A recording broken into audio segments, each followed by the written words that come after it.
Good evening, everyone, and welcome back to Phantasmic, hosted by none other than myself, Lady Lillian Macabre. Tonight's eerie tales all come from some historic naval ships. All American-based in this one, but if you'd like me to cover another nation's haunted stories from their navy, feel free to leave a comment down below. Now, truth be told, I've always had a fascination with war.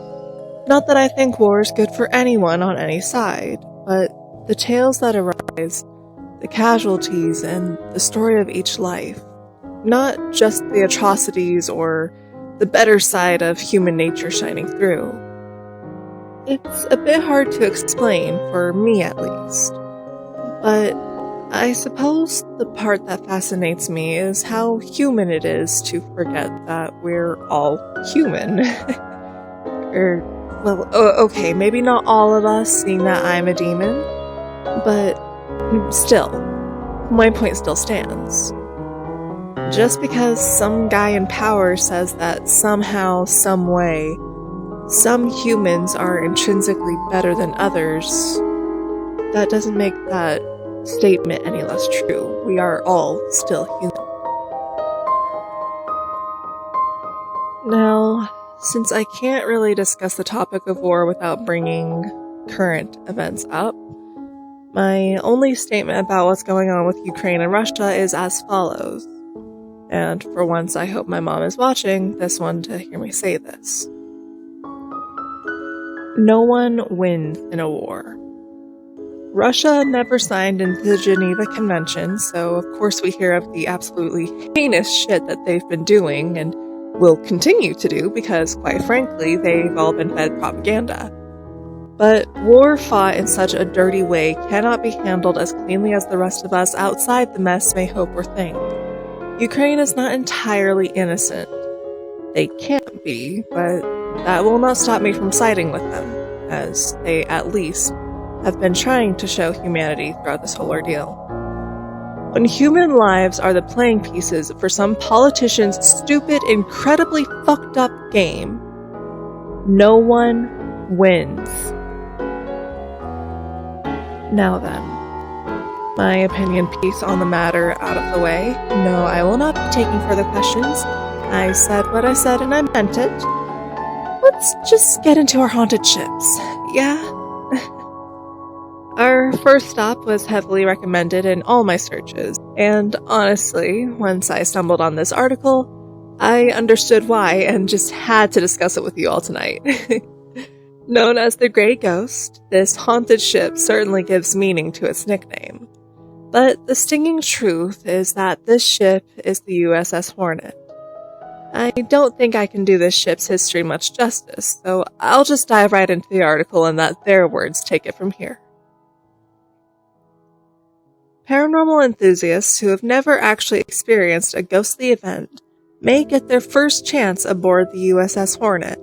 The volunteers who work the ship in Alameda, California, commonly show visitors how their flashlights will turn on by themselves when left alone.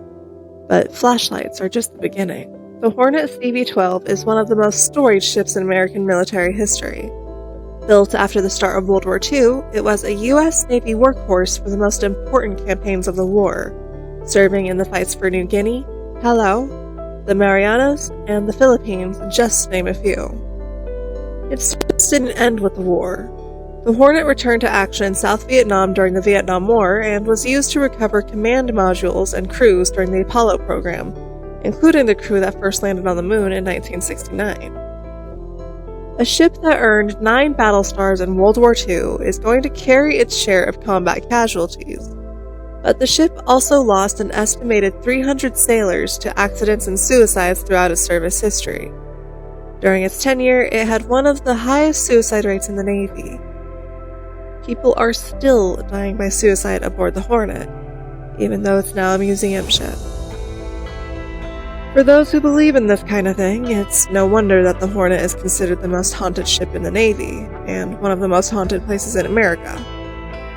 It's a place where switches allegedly turn on, locker doors open, and objects move by themselves, often by 2 feet or more. When you're ready to meet Navy ghosts, you can see it for yourself. Pasadena's California Institute of Technology maintains a website for visitors to send their paranormal experiences and ghost stories while aboard the Hornet. Many of these come from the ship's sleepover events, where visitors stay on the carrier overnight. On the site, a woman recalls the night her Girl Scout troop spent aboard the Hornet. She and her friend were returning to their sleeping quarters after using the bathroom. They passed a galley on the way back to their room and heard a man scream for help. Later that night, a man entered their room dressed in khakis. The Girl Scouts cried out in terror and threw a deck of cards that passed right through the man. Dan Brisker was a machinist's mate aboard the Hornet between 1965 and 1969.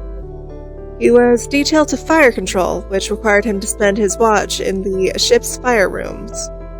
One night, he was having a snack and suddenly heard work being done in the boiler firebox, despite the fact that he was on the graveyard shift and thought he was alone. As Brisker walked to the firebox to check on the sound, he heard a paint scraper drop to the floor. When he poked his head in the firebox, there was nothing there except the paint scraper. One family took a private tour of the ship and videotaped all of it. During one segment, they kept noticing a flash of light in the corner of the screen. When they scrolled through the video frame by frame, they discovered it wasn't a flash of light at all. It was the ghostly apparition of a sailor wearing a white shirt with a pack of cigarettes rolled in the sleeve. Stories like these from visitors to the Hornet abound, whether staying for the night or just visiting for a few hours. This is why ghost stories from the ship regularly appear in the newspaper, the East Bay Times. Though people hear ghosts calling out their name or seeing otherworldly shadows moving across the walls, the volunteers who work the ship say that the spirits aboard are benign, if not outright friendly. Visitors interested in an encounter with the Navy veterans of World War II, who may not have survived the war, can learn about their service with a paranormal presentation aboard the Hornet. The presentation is followed by an after-dark tour of the ship's ghostly hotspots. So creepy. Anyone want to go on a haunted ship tour with me? There's just so many stories that can be told from this ship alone that I genuinely just can't help it. I'm itching to go on a haunted ghost tour so bad. Can you tell? Sorry. I'll get back on track now. The next American Navy ship has been dubbed the Blue Ghost, and I promise that the pattern is coincidental this time.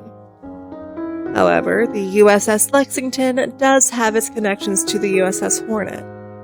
Quote, parts of the movie Pearl Harbor were filmed on the USS Lexington Museum in 2001. The talented Blue Ghost played 2 roles in the movie, the Japanese ship and the USS Hornet, end quote.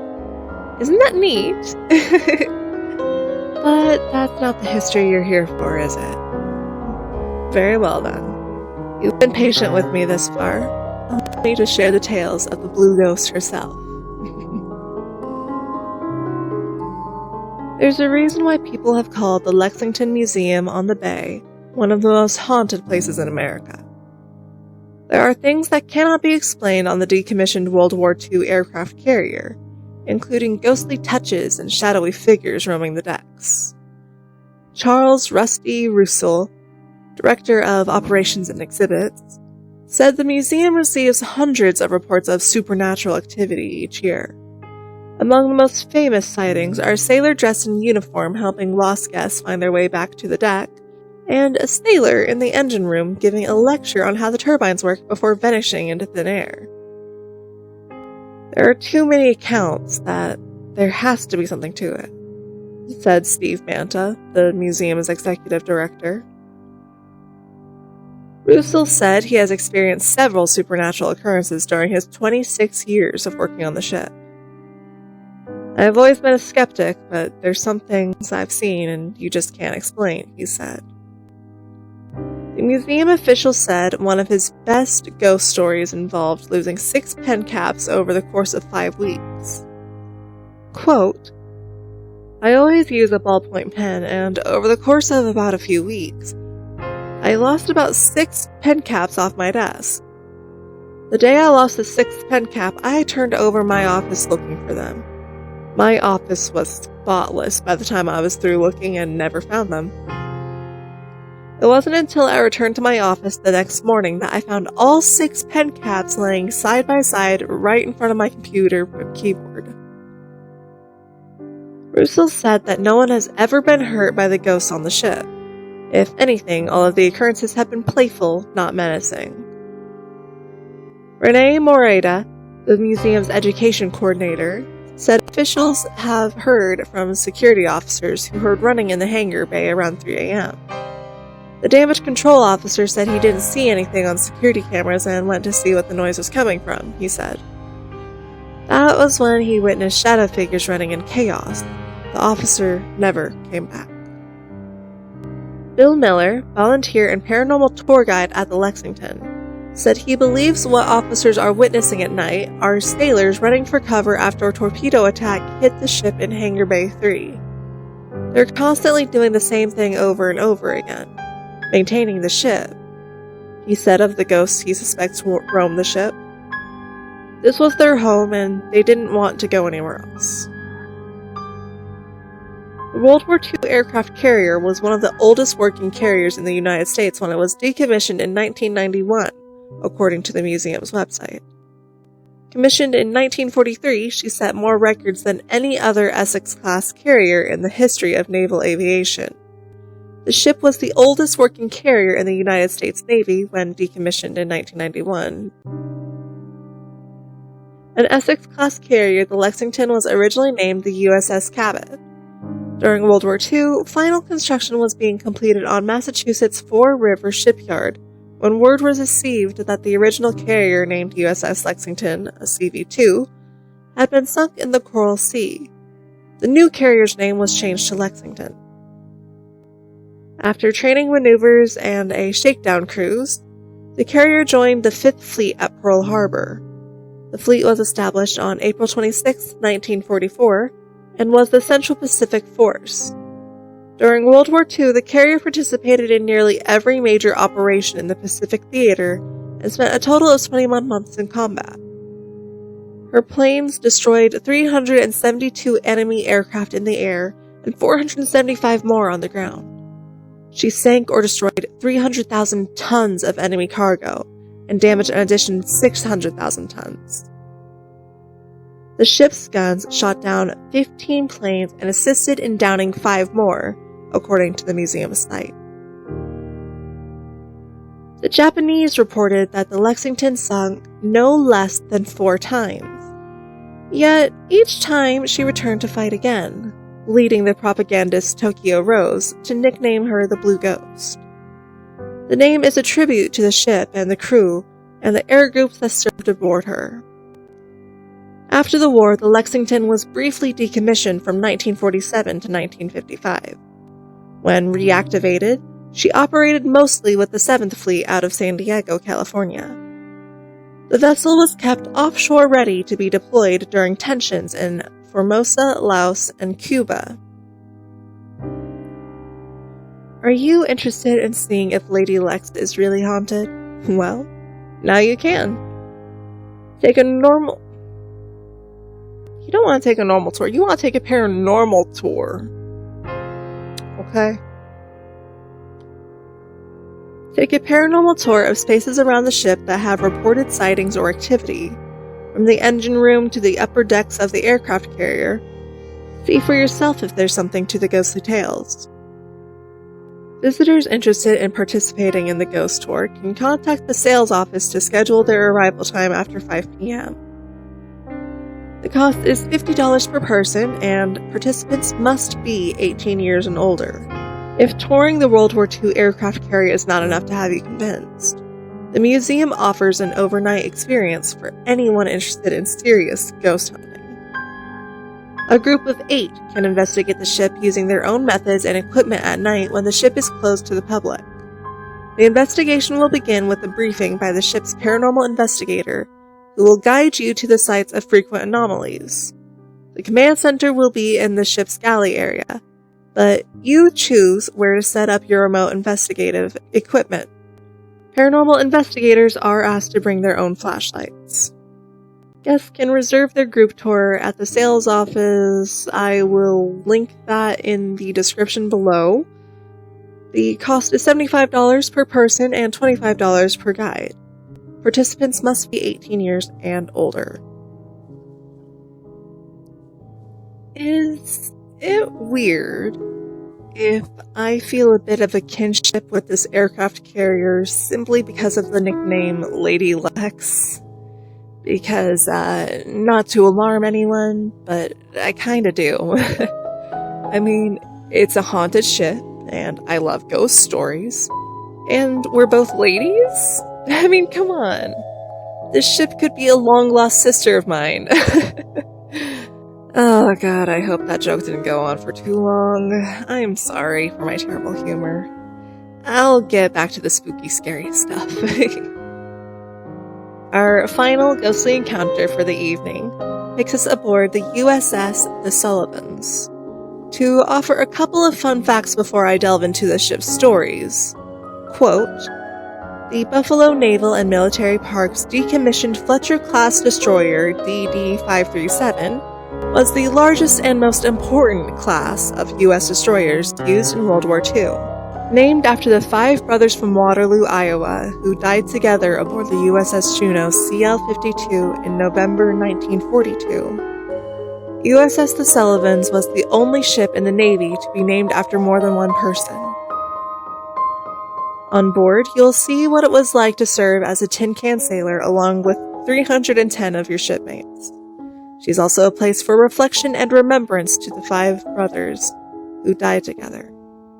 An act which is borne out in her motto, "We stick together." End quote. And now, to flesh out these little fun facts. Though visitors to the Buffalo Naval and Servicemen's Park may be drawn to the USS Little Rock, the largest vessels on display, or to the submarine berthed nearby, the small destroyer in Little Rock Shadow certainly deserves its share of attention. Between its long history, unique name, and memorable origin story, USS The Sullivans has many different stories to share. And there may be 1 or 2 resident spirits on board to share those stories with you. On the cold winter morning of January 12, 1943, Thomas Sullivan was just about ready to leave his home in Waterloo, Iowa for another day at work. But right as he was about to step out of the door, a trio of formally dressed military men came knocking. With his 5 sons all fighting overseas, Thomas knew the grim nature of this house call before any of his ghosts spoke. These types of messages were becoming unfortunately common as World War II raged on. But Thomas Sullivan received one noticeably different from the others. When he answered his door, the military officers stated they had some news for him about his boys. Thomas inquired, "Which one?" "I'm sorry," was the response. "All 5. Known in their younger years as the Fighting Sullivans for their indomitable spirits and inseparability, George, Frank, Joe, Matt, and Al Sullivan grew up doing everything together. So when the eldest of the group joined the U.S. Navy, it wasn't long before all 5 brothers were training to be naval seamen in the early points of World War II.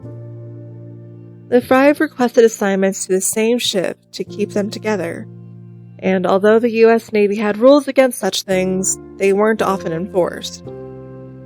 So, all 5 of the Fighting Sullivans ended up assigned to service on the USS Juno, serving dutifully until the day the ship was struck by a Japanese torpedo. Only 10 sailors survived the Juno's sinking, none of them being a Sullivan brother. In honor of the 5 brothers, the U.S. Navy renamed a new ship from the USS Putnam to the USS The Sullivans.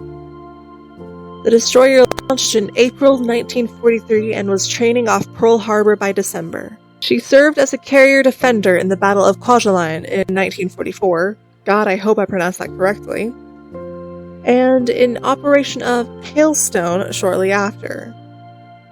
After refueling, the Sullivans returned to the Pacific, where she covered USS Iowa in the bombardment of Ponape. Again, I hope I pronounced that correctly. Through the early summer of 1944, the ship fought in the battles of Saipan and the Philippine Sea before moving to Iwo Jima in July. Claims of paranormal encounters on board USS The Sullivans have piled up over the years, with many reports involving shadow figures. One particular figure encountered often by those touring USS The Sullivans is an apparition drifting slowly through the ship's inner corridors, as if there are sailors still patrolling the lower decks. While this shadow figure is most often said to be a vaguely human-shaped blob of dark mist, others have reported it to be much clearer, and at least one person has claimed to have identified this mysterious shadowy sailor. One famed tale of a run-in with this apparition is said to have come from a former night security guard. The guard, rather than encountering a strange misty cloud, ran face-to-face into a bloodied, burned man who quickly disappeared from view. While the guard is said to have quit shortly after, it wasn't before he could positively identify the specter he saw from a memorial photograph on the ship. The photo is the 5 Sullivan brothers who died aboard USS Juneau, and the specter was identified as George, the oldest brother and the one who survived the longest in the aftermath of Juneau's sinking. Further supporting this theory is that few photos of the memorial image of the brothers ever came out clearly, with it often said that George's face is oddly obscured in most photos taken of the memorial. While no one can say how or why George Sullivan's ghost came to reside on a ship he never served on, those who have encountered him say he is surveying the ship to make sure it is always up to the standards of a Sullivan memorial. But beyond his shadowy patrols, George's supposed ghost is said to manifest through the electrical systems of the ship. Tourists often report radio equipment coming on by itself, often only to broadcast a strange, garbled static. Other times, tour guides will find the ship's equipment activated with no explanation, and oftentimes the equipment is inoperable by a tourist or laypeople, as it would require foreknowledge of how to operate. And while tourists don't have the knowledge to run the ship, many posit that George's ghost certainly does. So, while the ship isn't likely to move anywhere from the place it has been for decades, the spirit on board seems interested in keeping it as battle-ready as possible. The ghost stories around the ship have attracted attention from news outlets, television programs, and paranormal enthusiasts from across the nation. While paranormal tours are a common fixture of the museum's event schedule, they've often been held in the past, and many in the area around the museum are quite open about the haunting tales from aboard USS The Sullivans. The ship was also featured on an episode of Sci-Fi's Ghost Hunters, which increased its notoriety in paranormal circles and elevated its stature as one of Buffalo's most haunted places, and one of the most haunted museum ships in the entire United States.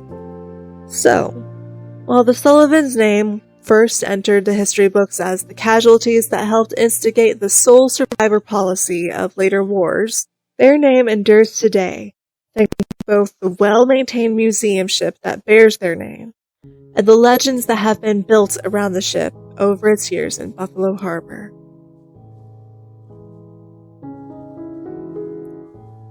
The history behind the ship is devastating, to the point that the U.S. Army and all its sister branches made a rule that there had to be at least one sole surviving child in families where there were several siblings in war. Yes, that is the sole survivor policy. Y'all should really look into it. It's only been in place for 75 years, having been enacted in 1948, I think, give or take. Don't quote me on that year. But it was heavily influenced by the Sullivan brothers and their tragedy, as the story stated. I'm glad it's in place now, at least. But we have reached the end of tonight's episode, my darling little phantoms. If you'd like to submit your own personal and/or favorite scary stories, you can always @ me at any of my socials, located in the description, or you can email me at luckymsfortune@gmail.com. That's luckymsfortune@gmail. Although, while you're checking the description, you may also notice links to Patreon, Ko-fi, OnlyFans, and Throne. For those who wish to either financially support this project or buy me gifts, for whatever reason, of course, your support is much appreciated, even if you're merely a returning listener. Once we reach 500 of you darling little phantoms, I will be sharing a real ghost experience that happened to me. And trust me, you don't want to miss out. So please subscribe, follow, whatever it is the platform you're tuning in on lets you do, so you can be sure to be there when I share my story. Thank you all so very much for tuning into this evening's episode of Phantasmic. The shadows may be creeping at the door, but I'm sure if you just close your eyes and rest your head, they'll leave you alone. Or they might drag you into the shadow realm. There's really no telling what those sneaky shadows will do. Good night. Mwah.